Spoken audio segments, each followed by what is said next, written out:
and just contemplate their place in the universe. And it was a place of contemplation.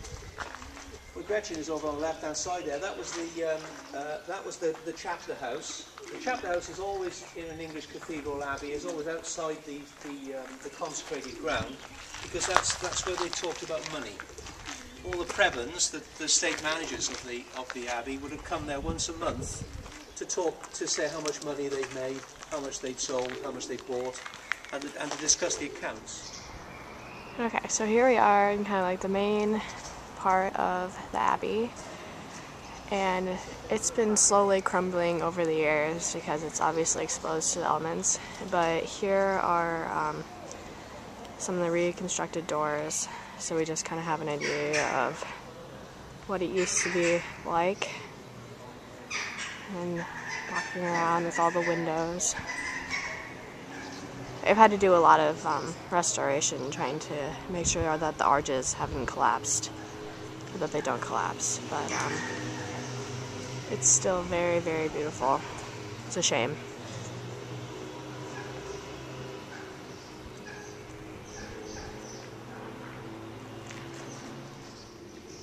Okay, here we are in front of the great arch window. We're gonna hear from Katinka about her thoughts on this. Hello, Katinka. Hi, Mandy. How's it going? Good. So, why don't you tell me a little bit about your thoughts on the view from this once magnificent window? Well, I personally, what I think is, on one hand, it's kind of, pretty devastating what happened here, if you imagine how this church used to be. But I do actually think it is kind of impressive, this weird mixture between nature and man-made structure.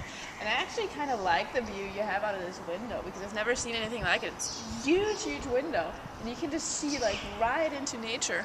And that's not a look you usually have from, a window like that. Usually it's stained glass and you can't really see anything, it's kind of dark. So I think it's quite interesting, especially.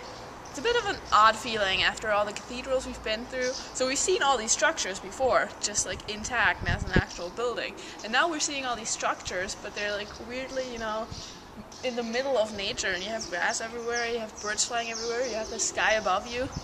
And yeah, it's just, I personally find it really interesting. And I think it's kind of neat, but it's, on the other hand, you wonder what this church once looked like. So do you think you'll come back after 5 years and see if your feelings and sentiments compare to what Wordsworth felt in his poem Tintern Abbey? Absolutely, I think I should. It's too bad I don't have a sister called Dorothy to whom I can pass my feelings on. But yeah, that'd be kind of cool, because I'm quite impressed with it now. So I'll have to see how I feel in 5 years about it. Yes, definitely. Maybe I'll come back and yes, join we can you. both come back. We'll take the camera. We can be each other's Dorothys. Yes, we'll do that. Okay, well, thanks for sharing, Katinka. No problem.